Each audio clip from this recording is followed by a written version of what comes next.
Mis hermanos, vamos a seguir hablando acerca de la membresía en la iglesia. Ese es el tema que hemos venido tratando. Hace 8 días empezamos a hablar acerca de este tema, de lo que es la membresía en la iglesia. De manera puntual estuvimos pensando un poco acerca de una pregunta. La pregunta es la siguiente: ¿qué es la membresía en la iglesia y si realmente es bíblica? Empezamos diciendo, mis hermanos, que la membresía tiene que ver con la relación de un individuo, el creyente, con un todo, la iglesia, y decíamos que esta relación debe estar subordinada o gobernada por una cabeza, por Cristo, quien es la cabeza, quien es la autoridad de la iglesia. También vimos algunos registros bíblicos acerca de lo que de una membresía definida que ya había en la iglesia primitiva.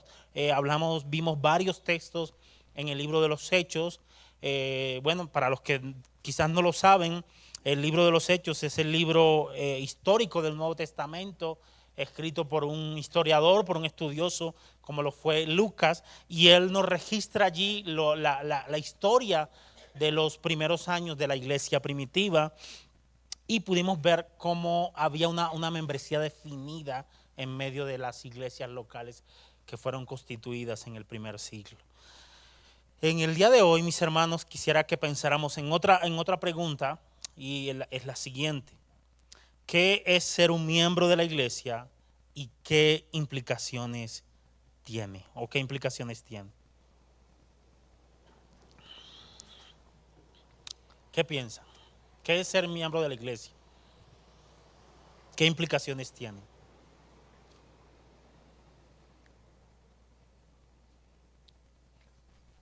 Camilo está que se habla. No, mentira, no. Camilo está ahí atento para llevar el micrófono también. Recuerden, mis hermanos, que la membresía tiene que ver con nosotros. Yo voy a ser muy intencional hoy en no pasarme de tiempo y poder regalarles un chance, un tiempecito para que puedan hacer sus preguntas. Pero desde ya yo les estoy haciendo preguntas. ¿Qué creen qué creen que significa ser miembro de una iglesia y qué implicaciones tiene?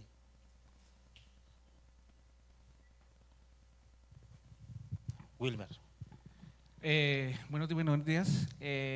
Nosotros veíamos esta mañana en la clase de membresía que el bautismo es un compromiso que uno hace con Cristo y la membresía es un compromiso que uno hace con la iglesia local. Entonces creo que la membresía es como podría decirse que es una confesión pública de que esta es mi iglesia, de que quiero crecer, aquí quiero tener comunión y es donde voy a simplemente comprometerme con la iglesia local. Ok, gracias, mi hermano. ¿Quién más se anima? Ronnie.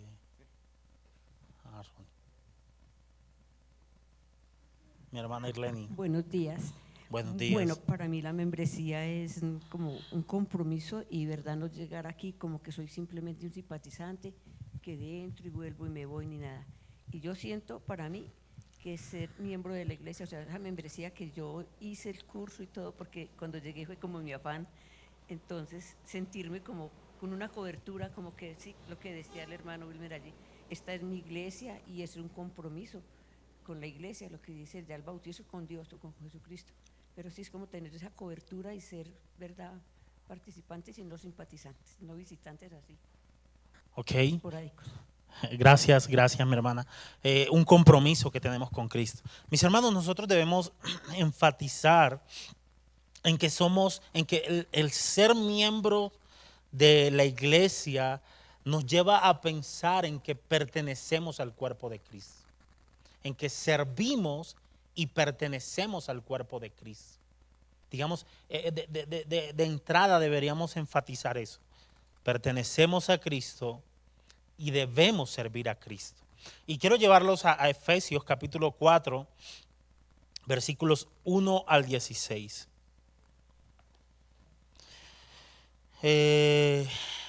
Versículos del 11 al 16. Efesios capítulo 4, versículos 11 al 16, pero yo voy a leerles la Nueva Traducción Viviente. En este pasaje solamente, después volveremos nuevamente con la Nueva Biblia de las Américas. Pero en este pasaje quisiera leerles la Nueva Traducción Viviente, para que ustedes puedan ver por las Escrituras, mis hermanos, las implicaciones que tiene el ser miembros del cuerpo de Cristo, el pertenecer a Cristo, el ser miembro de una iglesia local. Porque, mis hermanos, debemos decir que el ser miembro de una iglesia local se supone que debería ser la expresión, lo que decía mi hermano Wilmer, debería ser la expresión externa, pero de algo que ya sucedió internamente. O sea, se supone que solamente estamos expresando nuestro compromiso interno de que pertenecemos al cuerpo, pero invisiblemente o internamente ya hemos sido unidos al cuerpo de Cristo. Ya somos creyentes genuinos, verdaderos. Así que miren lo que dice Efesios capítulo 4, versículos 11 al 16. Dice, ahora bien, Cristo dio los siguientes dones a la iglesia: los apóstoles, los profetas, los evangelistas y los pastores y maestros. Ellos tienen la responsabilidad, el compromiso de preparar al pueblo de Dios para que lleve a cabo la obra de Dios y edifique la iglesia, es decir, el cuerpo de Cristo. Y ahí estamos hablando de liderazgo, versículo 13. Ese proceso continuará hasta que todos alcancemos tal unidad en nuestra fe y conocimiento del Hijo de Dios, que seamos maduros en el Señor, es decir, hasta que lleguemos a la plena y completa medida de Cristo. Entonces ya no seremos inmaduros como los niños, no seremos arrastrados de un lado a otro, ni empujados por cualquier corriente de nuevas enseñanzas. No nos dejaremos llevar por personas que intenten engañarnos con mentiras tan hábiles que parezcan la verdad. Versículo 15, en cambio hablaremos la verdad con amor, y así creceremos en todo sentido hasta parecernos más y más a Cristo, quien es la cabeza de su cuerpo, que es la iglesia. Cristo hace que todo el cuerpo encaje perfectamente y cada parte, escuchen bien esta palabra que es clave, cumplir, compromiso, responsabilidad, y cada parte al cumplir con su función específica ayuda a que las demás se desarrollen, maduren, crezcan, y entonces todo el cuerpo crece y está sano y lleno de amor. Quiero que noten el versículo 16, mis hermanos, porque cada creyente de manera individual, cada miembro de manera individual tiene algo que hacer dentro del cuerpo. Tiene un compromiso dentro del cuerpo. Noten lo que dice el versículo 16. El que hace que todo el cuerpo encaje perfectamente, Él hace que todo el cuerpo encaje perfectamente, y cada parte al cumplir con su función específica ayuda a que las demás partes del cuerpo se desarrollen, y entonces todo el cuerpo crece y está sano y lleno de amor. Pregunta, mis hermanos, ¿qué va a suceder si cada miembro cumple con su función específica, dentro del cuerpo? ¿Qué va a suceder según el texto? ¿Qué va a pasar con el todo? Va a crecer, se va a desarrollar, va a madurar, va a ser una iglesia sana, muy bien, va a ser una iglesia llena de amor, llena del amor del Señor, como dice el texto. Pero pregunta, ¿qué pasa, mis hermanos, si una parte del cuerpo no está cumpliendo con su función específica? No está cumpliendo con sus responsabilidades, con sus deberes como miembro. ¿Qué va a pasar? Va a eso, lo contrario, va a afectar el todo, va a afectar todo el cuerpo, va a afectar toda la iglesia. Mis hermanos, yo quiero que noten que, que la Biblia no mira, no ve como irrelevante nuestras funciones particulares. No ve como irrelevante nuestras responsabilidades particulares. Yo quiero que puedan notar, mis hermanos, que cada una de nuestras responsabilidades individuales traen o tienen un impacto en el todo. Tienen un impacto en el cuerpo de Cristo. Si estamos así, estamos cumpliendo con la función específica, por supuesto que el cuerpo va a ser bendecido, va a ser edificado, pero si no estamos cumpliendo con nuestras responsabilidades específicas, si no estamos cumpliendo con nuestros deberes específicos, mis hermanos, el cuerpo también va a ser afectado de manera negativa. O sea, tu función, mi hermano, mi hermana, mi función particular dentro de la iglesia es importante según las Escrituras. Y yo quiero recordarles, mis hermanos, que estas responsabilidades, que estos deberes, nosotros no cumplimos con esto como algo moralista, como algo legalista. Nosotros obedecemos al Señor por todo lo que Él ha hecho por nosotros, por todo lo que Él es. Nuestra obediencia no descansa en un vacío, como lo hemos dicho varias veces. Nuestra obediencia debe estar bañada del Evangelio. Nuestra obediencia, mis hermanos, debe fluir del Evangelio mismo, debe venir como un resultado, como una expresión de la obra del Evangelio en nuestros propios corazones. No se trata solamente de cumplir reglas y reglas por cumplirlas, mis hermanos. No se trata de eso. Se trata de poder cumplir con estas responsabilidades, pero como algo que fluye directamente del Evangelio, de la obra del Evangelio en nuestros corazones. Así que, ¿notan, mis hermanos, la importancia de eso? Por la gracia del Señor estamos en este lugar. Por la gracia del Señor somos miembros del cuerpo de Cristo. Por la gracia del Señor y soberanía del Señor somos miembros oficiales de Comunidad Cristiana Redención. Pero, mis hermanos, la gracia y soberanía del Señor no disculpan nuestra responsabilidad. No nos quitan la responsabilidad que tenemos delante del Señor. Hay un autor, no sé si de pronto lo conoce, creo que se llama Edwin Palmer. Él tiene un libro que se llama Doctrinas Claves. Hace años lo leí, hace muchos años. Y él en ese libro dice que con la misma fuerza con la que el Señor enseña, con la que la Biblia enseña que Dios es 100% soberano, con esa misma fuerza enseña que el hombre es 100% responsable. Somos responsables delante del Señor. La gracia, la soberanía del Señor no quita nuestra responsabilidad delante de Él. Así que con eso, mis hermanos, quisiera que viéramos algunas responsabilidades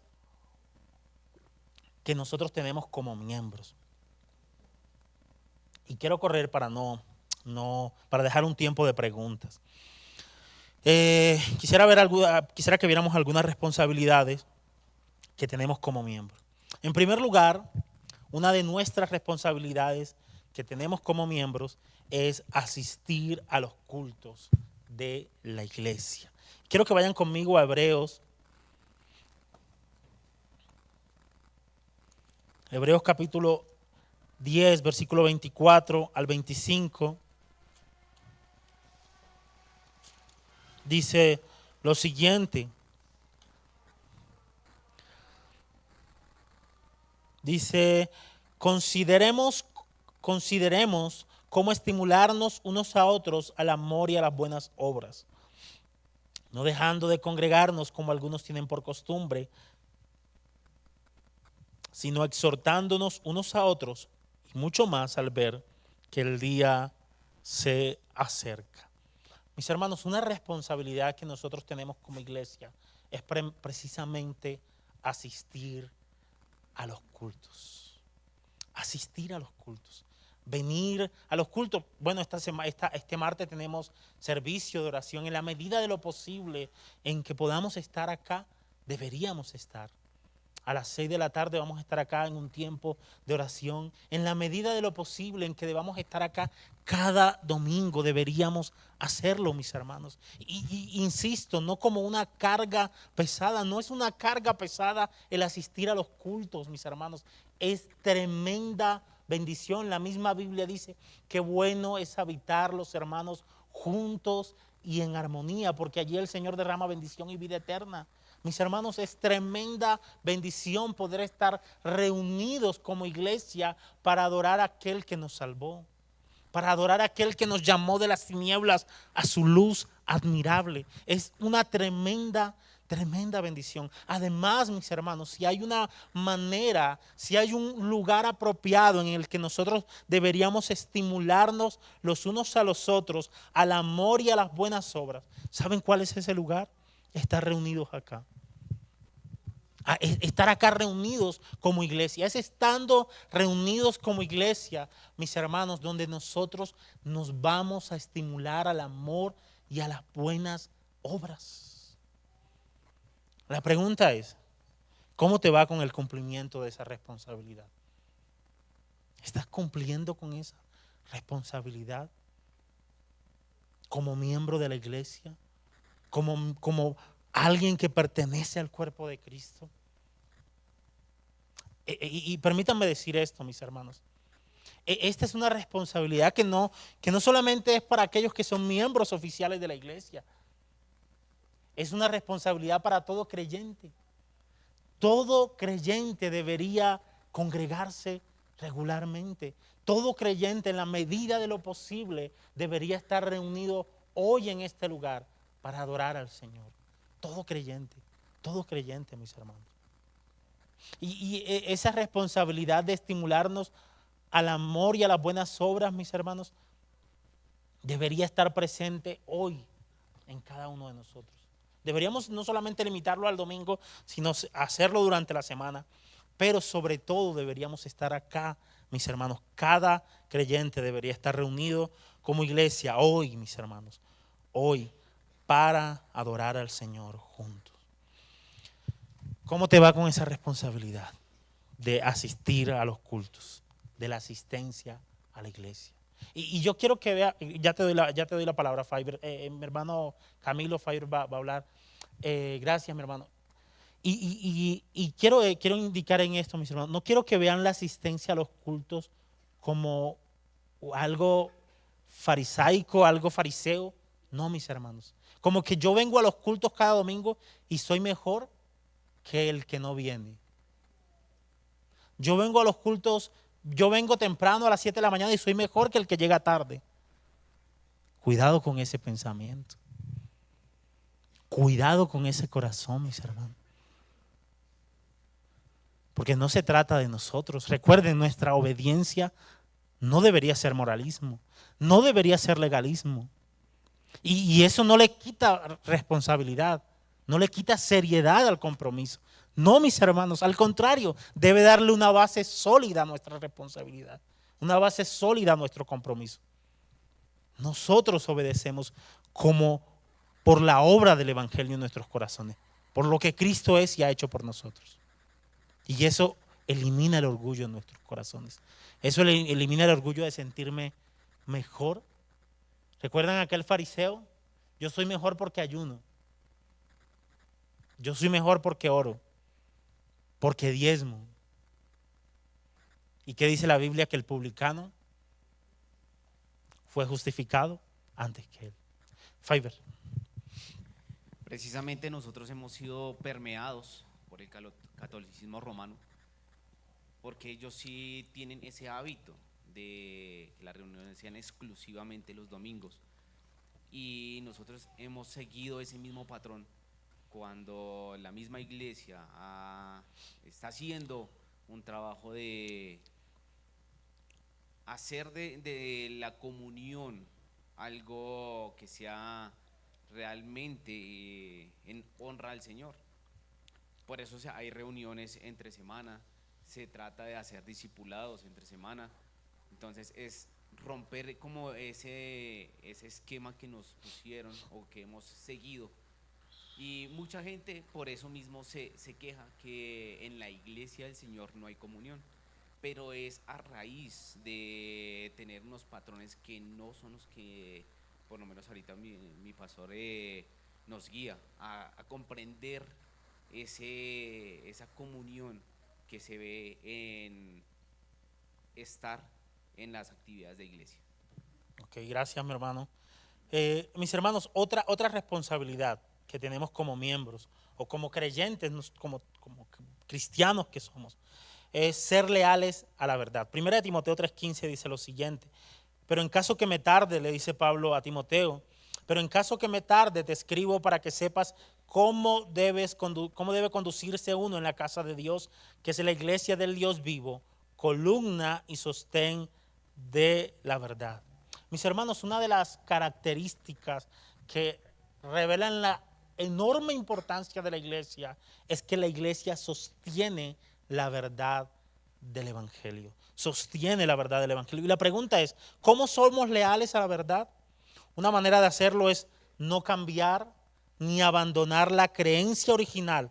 Pablo le decía a la iglesia en Galacia, no se aparten de lo que han creído. ¿Ustedes recuerdan ese pasaje de Gálatas capítulo 1, versículo 6, donde Pablo le dice, estoy maravillado de que tan pronto os hayáis alejado del que os llamó para seguir un evangelio diferente? No que haya otros, sino que hay algunos que os perturban y quieren pervertir el evangelio de Cristo.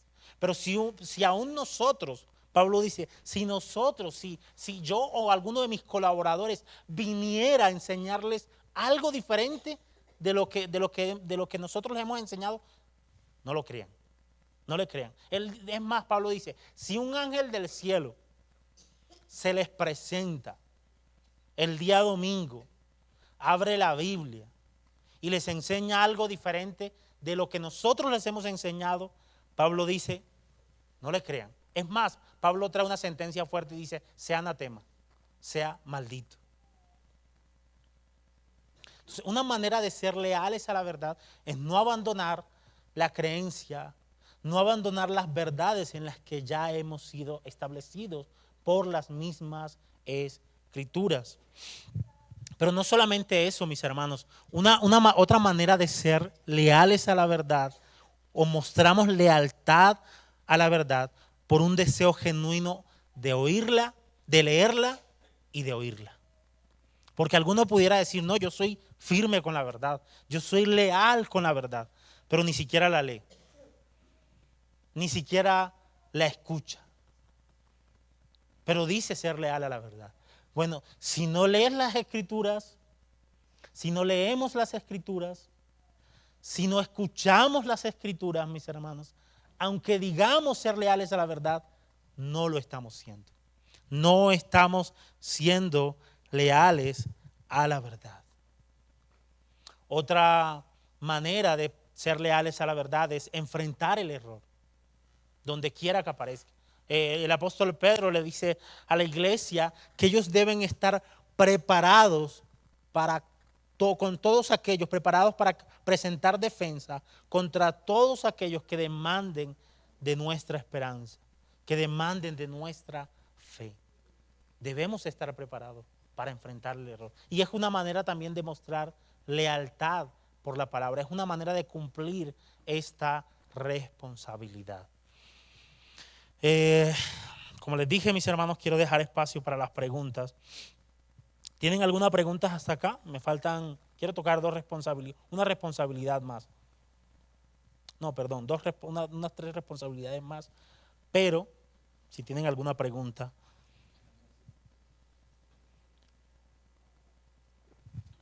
Lili. Si de pronto preguntas algo que voy a tocar, ya Humber, desde hace 8 días y desde hace un tiempo, Ok. quería preguntarles el asunto de la formalidad de esa membresía. Uh-huh. ¿De dónde salió? No es que esté en desacuerdo, pero sí he escuchado de varias personas que no están de acuerdo en firmar un pacto porque digamos que la Biblia no lo estipula así. Yo lo entiendo como por un orden, no sé si es el pensamiento que ustedes como pastores cuando pusieron el pacto fue así, pero si bien el firmar no hace que sea cristiano o creyente, porque sabemos que de pronto acá adentro de los miembros pueda que no haya nadie y afuera que no haya firmado si haya un creyente, pero sí a veces eso limita a ciertas personas para hacer parte de una iglesia, de servir, porque no están de acuerdo en firmar un pacto como tal. Hay pastores que lo hacen, firmar un pacto, como hay otros que se basan en el testimonio de la persona y la hacen miembro. Entonces no sé si ese pacto salió de la formalidad Okay. o ustedes tienen algún Okay. argumento. Ok, bueno, eso lo tenía pensado para que hicieran las preguntas al final, pero ya lo voy a responder de una. Entonces, en ese caso, Lili, nosotros no hacemos que el pacto, o sea, el pacto no tiene el propósito de decir que una persona es o no es cristiana. O sea, no tiene ese propósito en lo absoluto. O sea, si de pronto lo has visto de esa manera, no, o sea, no tiene ese propósito. O sea, alguien que firme es miembro, pero no tiene el propósito de decir qué es o no lo es. De hecho, uno de los requisitos principales para ser miembros es una verdadera conversión. Si hay una verdadera conversión, pues la tarea de la iglesia es que la persona pertenezca de una manera oficial a la iglesia. Y eso lo vimos hace 8 días en varios textos del libro de los Hechos, donde evidenciamos que había un grupo definido, 3,000, 5,000 personas, algunos eran añadidos, otros eran retirados, así que había una membresía oficial dentro de la iglesia y eso es bíblico. O sea, eso no fue los bautistas ni los reformados que se lo inventaron, es la Biblia quien lo dice, quien lo plantea en las Escrituras. Por otro lado, el pacto como tal ya es un compromiso que como yo lo leí, es un compromiso que todo creyente tiene. Que aunque no lo firmara, o sea, yo en cierto momento le dije a alguien que no era miembro, yo le dije, el hecho de que no seas miembro oficial, si tú perteneces al cuerpo de Cristo, ya tienes un compromiso con el Señor. O sea, cada ítem de esos compromisos tienen un sustento bíblico. No es algo que viene por nosotros, no es algo de que, o sea, si la persona no llegara a firmar, o sea, la firma está ahí. El compromiso está ahí con el Señor. El compromiso está ahí con el Señor. Y cada compromiso, o sea, cada ítem que está en el pacto es un compromiso que la Biblia nos llama a hacerlo. Lo que nosotros tratamos de hacer es darle una oficialidad, algo de la firma, por decirlo algo. Pero está ahí por las Escrituras sustentados. Uh-huh.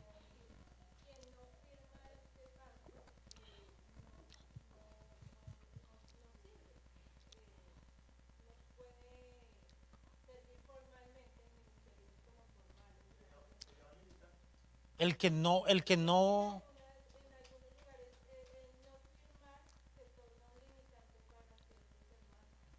Sí, y yo creo que el no firmar un compromiso que la Biblia le está llamando a hacer es algo que está pasando en el corazón de la persona. Sí me hago entender. O sea, el hecho de que no firme un compromiso que está claramente en las Escrituras, si la persona sabe que tiene un compromiso, o sea, yo no le vería lío en firmar. Como yo le dije a una persona que no era miembro, el hecho de que tú no firmes, el hecho de que tú no firmes, yo no le dije que había algo solamente. Y el hecho de que tú no firmes no te quita la responsabilidad que tú tienes con el Señor si eres miembro. Por ejemplo, hay un libro que se llama La Casa, se me escapa ahora mismo el nombre. Bueno, se me escapa el nombre. Pero en el libro, el autor afirma y dice, todo creyente verdadero debería ser miembro oficial de la iglesia. Él asevera, la persona que no sea miembro, o más bien la persona que se rehúse a ser miembro, debería ser tratado como alguien que no es creyente. Porque lo que está dentro de la membresía son compromisos de la palabra. O sea, no son cosas que salen de las Escrituras o extrabíblicas. o vamos a anotarle. Hay algo que puede cambiar relativamente, Lili y mis hermanos, es en cuanto a la entrevista. Hay algunos que la hacen muy formal, nosotros no solemos hacerla tan formal como iglesia, pero buscamos lo mismo que se busca en una entrevista formal. Que la persona que está aspirando a ser candidato sea verdaderamente creyente. Que se van a filtrar. Mi hermano Gerson. Bueno, frente a ese formalismo, porque desde mi punto de vista es un formalismo, de saber humanamente desde nuestros ojos que aquella persona se está comprometiendo. Pero esos rudimentos o esos formalismos no nos deben distraer del objetivo de la congregación de la iglesia, que es la plenitud del cuerpo de Cristo, ¿cierto? Ahí es donde debemos apuntar nosotros como cristianos. Y precisamente Pablo, dentro de la iglesia de Colosenses, identifica ese problema, que empiezan a confundir los colosenses ese formalismo o esas ritualidades que se tenían en aquel primer siglo frente a la iglesia. Y en eso nos invita en Colosenses 2, viene el capítulo 2 de Colosenses, Pablo viene a esgrimir la plenitud de Cristo, explicándoles que el cuerpo de Cristo es el objetivo central de la congregación de la iglesia y de una iglesia. Y en el 16 nos dice, frente a los rudimentos o los formalismos, por tanto, nadie os juzgue en comida o en bebida, o en aquellos días de fiesta, de nueva luna o días de reposo, todo lo cual es sombra de lo que ha de venir, pero el cuerpo es Cristo. Aquí nos está diciendo que esos formalismos no son importantes, que son sombra de lo que ha de venir, que es el cuerpo de Cristo. Y en el 19 nos dice, y no haciéndose de la cabeza, o sea, nombrando a Cristo, o sea, no pueden hacer esos rituales, esos formalismos si no nos hacemos, o sea, nos unimos, nos juntamos. ¿Qué pasaje está leyendo, mi hermano? Colosenses capítulo 2, versículo 16 y versículo 19. Ok. ¿Sí? Ok. Es dirigido Pablo a la plenitud de Cristo, diciéndole a los colosenses que Cristo es la plenitud y no los formalismos o la ritualidad, que es sombra de lo que ha de venir, ¿sí? Sí. Sombra de lo que pudo haber sido la asistencia a una iglesia. Entonces, terminando, haciéndose a la cabeza en Cristo, en virtud de quien todo el cuerpo es nutriéndose y uniéndose por las coyunturas y los ligamentos, crecen con el crecimiento que da Dios, lo que se refería a su merced hace unos instantes. Precisamente esas coyunturas son las que unen el cuerpo, son las que fortalecen el cuerpo. Si no las fortalecemos, pues va a ser débil desde ese punto de vista. Entonces esos rudimentos, esos formalismos de firmar no tiene que limitar al creyente. El creyente debe asistir a la iglesia sabiendo que va direccionado a la plenitud, a exaltar a Cristo unánimemente juntos en ese conocimiento y en esa doctrina que manejaban los apóstoles, que es precisamente que Cristo es la cabeza de la iglesia. Gracias, mi hermano. Una pequeña salvedad en cuanto a eso, en cuanto al contexto, y es que cuando la Biblia habla cuando se refiere a Cristo y de las sombras, cuando están abordando ese tipo de temas en el Nuevo Testamento, por lo general se está refiriendo a la ley del Antiguo Pacto, a los rituales del Antiguo Pacto, a los sacrificios del Antiguo Pacto que tuvieron su cumplimiento final en Cristo. Que simplemente eran una sombra en el Antiguo Testamento, pero ahora en el Nuevo Testamento ya no son una sombra. O sea, no se está refiriendo al formalismo de una membresía en la iglesia, se está refiriendo al ritualismo, a la parte religiosa del Antiguo Testamento que tiene su cumplimiento en Cristo, para hacer esa salvedad. Entonces digamos que el texto no nos está llevando a anular un formalismo dentro de la iglesia, simplemente nos está diciendo esto tiene su cumplimiento en Cristo, pero el sacrificio, no el formalismo, sino el sacrificio como tal. Estaba mi hermana, Segundo y Mayra, y luego Joana. Camilito, sí, Camilito. Ahí está, Camilo. Bueno, en cuanto a la membresía, yo pienso que la membresía para cada miembro es más espiritual y de convicción de fe. yo pienso que todos en algún momento llegamos a una iglesia porque vivimos una vida diferente en Cristo. Y uno de los regalos que da el Señor es la paz. Yo siempre le digo a una persona que se encuentra en tribulación, le digo, vaya al supermercado y cómpreme media libra de paz. ¿La puede conseguir? No. Entonces, cuando usted toma la decisión, porque muchos hemos estado en diferentes iglesias y obviamente nos han dado ese plus de pertenecer a esa comunidad cristiana X, ¿cierto? Pero como el Señor lo hace, Él va haciendo selección de su remanente. Así es. ¿Sí? Entonces, usted empieza a cumplir esas normas, no por la iglesia, no por el pastor, no por los hermanos, sino por su comunión con la palabra. ¿Sí? Entonces, cuando usted era rebelde, usted empieza a obedecer. No por la autoridad a la que le impongan, sino porque es convicción. ¿Sí? En su trabajo, en la sociedad, de pronto antes no le gustaba la autoridad, lo digo por experiencia propia. Usted empieza a respetar esa autoridad porque uno entiende que hay jerarquías y que son puestas por Dios. Ok, mi hermana. Gracias. Gracias. Gracias, mi hermana. Camilo, ahora, para no hacer trabajar tanto, Mayra, que está aquí cerquita, y segundo, Joana, por favor. Y ahí vamos a cerrar para terminar, porque quisiera terminar algunas cosas. Buenos días, hermanos. No, de pronto, aclarando un poquito más a lo que preguntaba Lili, digamos que sí, también podemos hacer una analogía estipulada con la formalidad del matrimonio. La Biblia no nos dice como tal de que la esposa tiene que ser de blanco, que Sí. tiene que haber unos anillos, que tienen que haber ciertas cosas, porque pues el compromiso, al igual con la membresía, pues es con el Señor primeramente, y porque amo al Señor, pues entonces cumplo como toda esa ceremonia del matrimonio. Entonces también se puede mirar como esa analogía así, de la misma membresía. Cuando yo vengo a la congregación me comprometo y la congregación dice, bueno, vamos a hacer esto, están estos puntos bajo las escrituras, y simplemente es hacer firmar.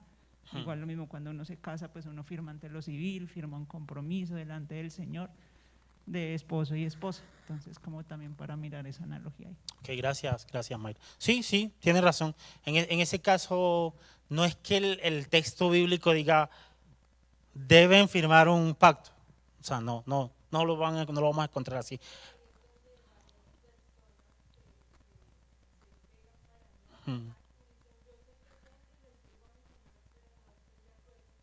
Ok, la pregunta es si lo que está allí es un compromiso que tiene con el Señor y lo que va a firmar es un compromiso con el Señor. Hay algo que está pasando en el corazón. De hecho, por otro lado, la persona que firma no necesariamente implica que esté comprometido realmente con el Señor. Mi hermano segundo y Joan. No, que es que yo levanté la mano fue pues porque quería lo que usted ya dijo a nuestro hermano Gerson. Está hablando no de los formalismos de lo que estaba diciendo, de los formalismos, sino que estaba hablando era de esos mandamientos de hombres, de lo que se estaban haciendo, de los rituales que se hacían en el Antiguo Testamento y no tienen nada que ver con la membresía. En sí, uno de los requisitos indispensables, y es el mayor requisito, es que sea creyente para ser miembro de una iglesia. Entonces yo vuelvo a lo mismo, el firmar eso o no firmar. Si la persona dice yo no firmo porque tengo un compromiso con Dios, es que no necesita necesariamente que firmarlo, porque es un compromiso con las Sagradas Escrituras. El pacto de membresía, ese pacto de membresía es las mismas Escrituras. Si la persona no lo firma, pues uno está mirando que la persona pues no quiere sujetarse a las mismas Escrituras, que es lo que está haciendo en ese pacto. Entonces, simplemente ese deseo de la persona de no hacerlo, pues es como no sujetarse a a la misma iglesia local, que es el cuerpo de Cristo. Pues eso era lo único que quería decir. Gracias, mi hermano. Joana, y ahí cerramos, mis hermanos. Buenos días, hermanos. Bueno, analizando de pronto el tema, cuando nosotros venimos a una iglesia y hacemos el compromiso de membresía, ya venimos con un corazón dispuesto y renovado. Ese debe ser uno de los principios. Cuando no he firmado el pacto, pero yo ya tengo esa responsabilidad como parte del cuerpo de Cristo. El no firmarlo, de pronto lo que hace en nosotros es como desligarnos de no comprometerme. De pronto me hace sentir que si no firmo, entonces yo puedo hacer cualquier cosa y no pasa nada. Pero no entendemos que cuando nosotros ya aceptamos al Señor en nuestro corazón, ya tenemos nuestra vida dispuesta al cambio, ya estamos firmando un compromiso con el Señor. Y nos da muchas veces miedo firmar un compromiso con la congregación, porque de pronto no me quiero comprometer, porque de pronto no quiero servir, porque de pronto, o sea, es como ponerle freno a algo que yo ya hice con el Señor. Gracias. Y la membresía es parte de esos frutos que debemos dar como cristianos. O sea, cuando yo firmo la membresía, eso es un fruto que yo doy o ese paso que doy avanzando hacia el servicio al Señor. No porque no lo tenga ya ese compromiso con el Señor, porque ese compromiso yo lo adquirí desde el momento que yo decidí caminar con Cristo.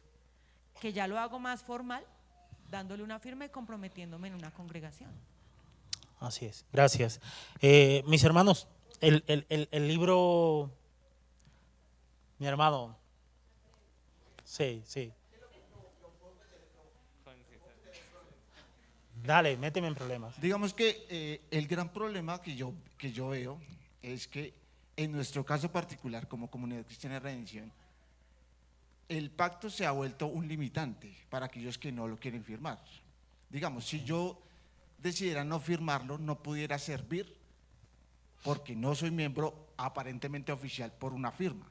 Okay. Entonces, ¿qué peso tendría el que yo sea creyente, el que yo tenga mi fe firme, si mi firma o mi no firma me está limitando al servicio en la iglesia?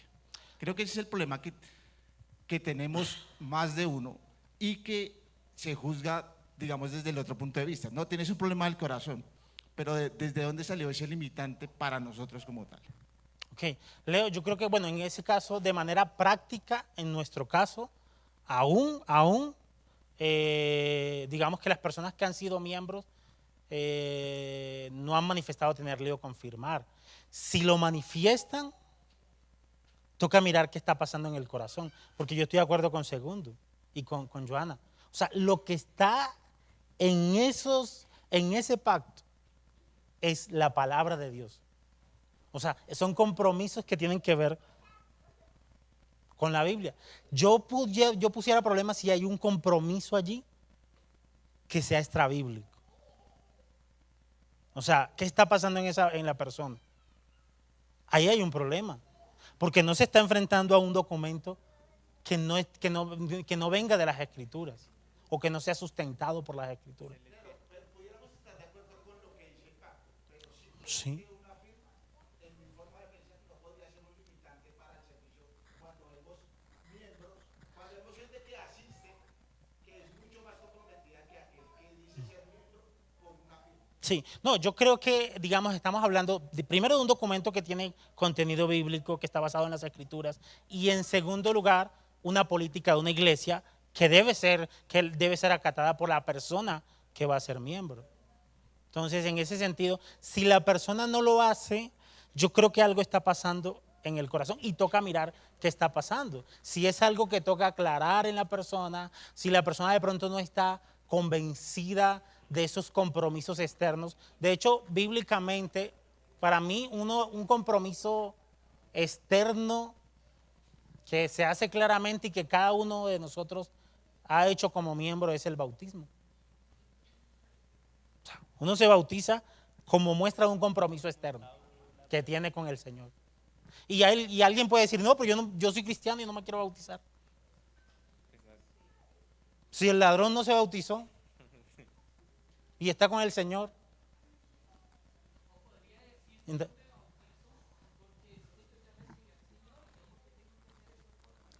Sí, entonces digamos que todo eso puede llevar a ese tipo de pensamientos como es. Sí, digamos, por eso es que digo, toca mirar qué está pasando, porque puede ser rebeldía o puede ser que la persona no tenga alguna duda y toque entrar a aclararle a la persona. Camilo. Yo creo que a veces se le tiene como más temor de pronto a unas consideraciones que hay ahí en un documento o a ciertas cosas de la iglesia, como digamos se ve mucho en lo que decía el pastor en el bautismo, como que hay personas que dicen, no, yo no me puedo bautizar porque ¿qué va a pasar si me bautizo y después vuelvo a pecar o algo así? Eso es como una creencia, sí, como un tabú de pronto que impide que la persona se comprometa con la iglesia. Pero pues ahí lo que vemos que es importante es pues más allá del documento o de las cosas que haya que seguir de la iglesia, pues el creyente ya a partir del momento en que creyó, pues ya tiene esos compromisos con el Señor y pues no debería de ser nada raro ni pues, no debería limitar nada pues una simple firma o Así es. un documento. Gracias, Camilo. Miren lo que dice Primera de Tesalonicenses, capítulo 5, versículos del 12 al 16. Y para hablar de otro compromiso, de otra responsabilidad que tenemos, el ministerio los unos con los otros. Tenemos un compromiso los unos con los otros. Pero les rogamos, hermanos, que reconozcan a los que con diligencia trabajan entre ustedes y los dirigen en el Señor y los instruyen y que los tengan en muy alta estima, con amor por causa de su trabajo. Esto es en el caso de los pastores, de los que enseñan. Dice, vivan en paz los unos con los otros. Les exhortamos, hermanos, a que amonesten a los indisciplinados. ¿Quiénes deben hacer eso? ¿Los pastores? La iglesia. ¿Es tarea solo de los pastores? De toda la iglesia. ¿Que debemos hacerlo con mucha sabiduría y gracia en el Señor? Sí. Animen a los desalentados. ¿Tarea de quiénes? Incluyendo a los pastores, por supuesto, pero ¿de quiénes? De todos. Sostengan a los débiles y sean pacientes con todos. Miren que ninguno devuelva a otro mal por mal, sino procuren siempre lo bueno los unos para con los otros y para con todos. Estén siempre gozosos, oren sin cesar, den gracias en todo, porque esta es la voluntad de Dios para ustedes en Cristo Jesús. No apaguen el espíritu, no desprecien las profecías, antes bien examínenlo todo. Bueno, en fin, la responsabilidad del ministerio los unos con los otros. En cuanto a esto, nuestro material de estudio, el que usamos para membresía, dice lo siguiente. Los cristianos de la iglesia primitiva eran instruidos a no dejar todo el trabajo a los pastores.